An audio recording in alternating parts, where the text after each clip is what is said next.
क्या कभी ऐसा महसूस हुआ है कि वो रास्ता जिस पर पीढ़ियों ने अपनी जिंदगी बनाई, मेरा मतलब है पढ़ाई, फिर डिग्री, नौकरी, तरक्की, वो रास्ता अब कुछ धुंधला सा गया है, जैसे कोई पुरानी तस्वीर फीकी पड़ रही हो। आज हम इसी बदलते हुए मंजर की तह तक जाने की कोशिश करेंगे। हाँ बिल्कुल, एक अनदेखी सी लहर उठ रही है जो हमारे काम करने, सोचने, यहाँ तक कि जीने के तरीके को भी मतलब जड़ से बदलने की ताकत रखती है। ये सिर्फ कुछ नौकरियों के आने जाने का सवाल नहीं है, ये पूरे समाज के ताने बाने में एक बहुत बड़े बदलाव का इशारा है, कह सकते हैं। तो चलिए पर्दा उठाते हैं इससे। ये बदलाव लाया जा रहा है ऑटोमेशन और आर्टिफिशियल इंटेलिजेंस से, है ना, AI जिसे कहते हैं, मतलब मशीनों की सोचने और सीखने की क्षमता।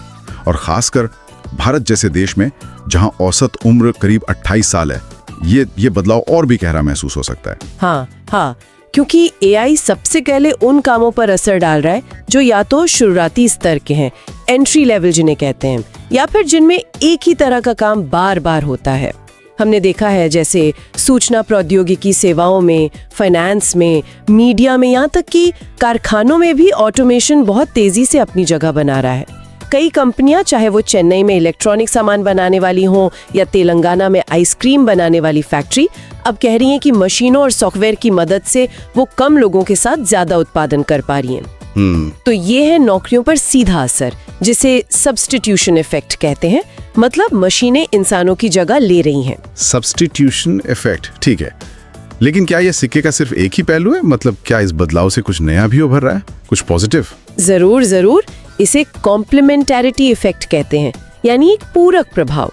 आप सोचिए, जब बिजली आई थी तो मोमबत्ती बनाने वालों का काम यकीनन कम हुआ होगा। हाँ बिल्कुल। लेकिन उसी बिजली ने सिनेमा और मनोरंजन जैसे बिल्कुल नए और विशाल उद्योगों को जन्म दे दिया। अच्छा उदाहरण है। हाँ, तो वैसे ही AI भी नई तरह की भूमिकाएं बना रहा है, जैसे बॉट ट्रेनर्स। हाँ, ये क्या करते हैं? इनका काम होता है AI सिस्टम को बेहतर बनाना, उसे सिखाना। आजकल जॉब पोर्टल्स पर ऐसे कई पद दिखते भी हैं, लेकिन यहाँ एक मुश्किल ये है कि जिनकी नौकरियां आज जा रही हैं, जरूरी नहीं कि उन्हें यह नए अवसर आसानी से मिलें। उनके लिए स्किल्स का गैप हो सकता है। सही बात है। तो हाँ, ये बदलाव काफी लोगों के लिए मुश्किल भरा भी हो सकता है। यहीं पे बात बहुत दिलचस्प हो जाती है। हाँ। इसका मतलब वो जो पारंपरिक नौकरी का ढांचा था, जिसे सैलरी मैन कल्चर कहते थे हम, हाँ, वो कल्चर कि एक ही कंपनी में सालों साल काम करना, धीरे धीरे प्रमोशन पाना, वो अब टूट रहा है। क्या ये कह सकते हैं? बिल्कुल, वो ढांचा अब एक तरह से टूट रहा है।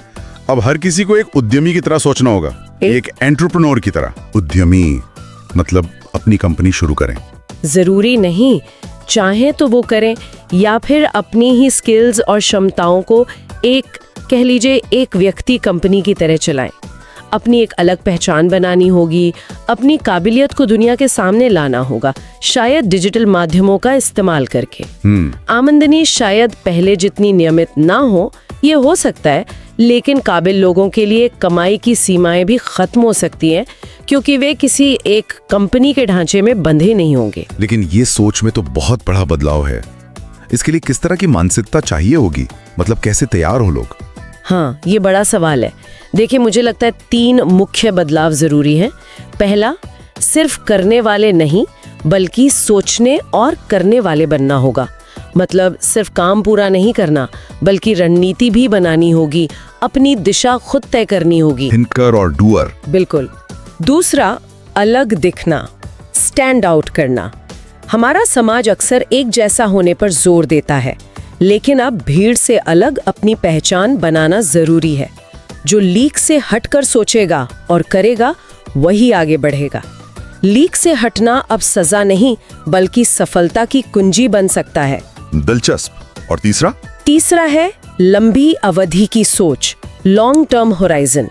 बाहरी दिखावे जैसे डिग्री या पद, इनसे ज्यादा अपनी अंदरूनी काबिलियत पर, अपनी स्किल्स पर ध्यान देना होगा, और वो भी दशकों के नजरिए से।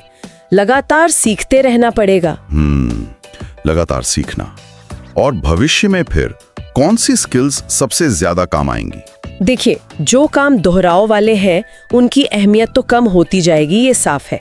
इसके बजाय रचनात्मकता यानी क्रिएटिविटी, ऊंचे दर्जे की अमूर्त सोच, हाई ऑर्डर एब्स्ट्रैक्ट थिंकिंग जिसे कहते हैं। मतलब जटिल समस्याओं को समझना, पैटर्न खोजना। हाँ बिल्कुल। और अपनी बात दूसरों को समझा पाने की कला, परसुएजन स्किल्स, ये सबसे कीमती होंगी। किसी विषय का ज्ञान तो जरूरी है, लेकिन ये सोचने और संवाद करने की क्षमताएं उससे भी ज्यादा महत्वपूर्ण साबित होंगी, ऐसा लगता है। तो ये जो पूरे अनिश्चितता की बात हम कर रहे हैं, इसका लोगों के पैसे बचाने और निवेश करने के तरीकों पर क्या असर पड़ेगा? क्या लोग ज्यादा असुरक्षित महसूस करेंगे पैसे को लेकर? ऐसा लगता तो है। नौकरियों को लेकर बढ़ती अनिश्चितता लोगों को शायद ज्यादा बचत करने के लिए प्रेरित करेगी। मतलब एक वित्तीय सुरक्षा कवच बनाना चाहेंगे लोग।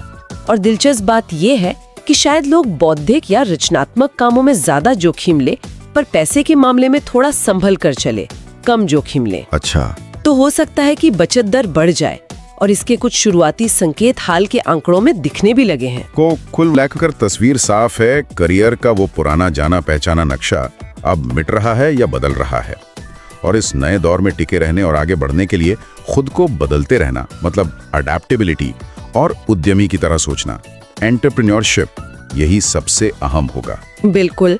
अब हर किसी के लिए ये सोचने का वक्त है कि उनमें ऐसी कौन सी अनोखी काबिलियत या स्किल है जिसे एआई या मशीनें आसानी से नहीं बदल सकती, और कैसे हर कोई अपनी एक व्यक्ति की कंपनी बनाने की शुरुआत आज से ही कर सकता है।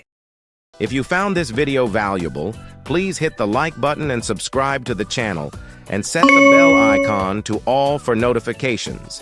Feel free to leave a respectful comment. Vulgar or inappropriate comments will be blocked. See you in the next video.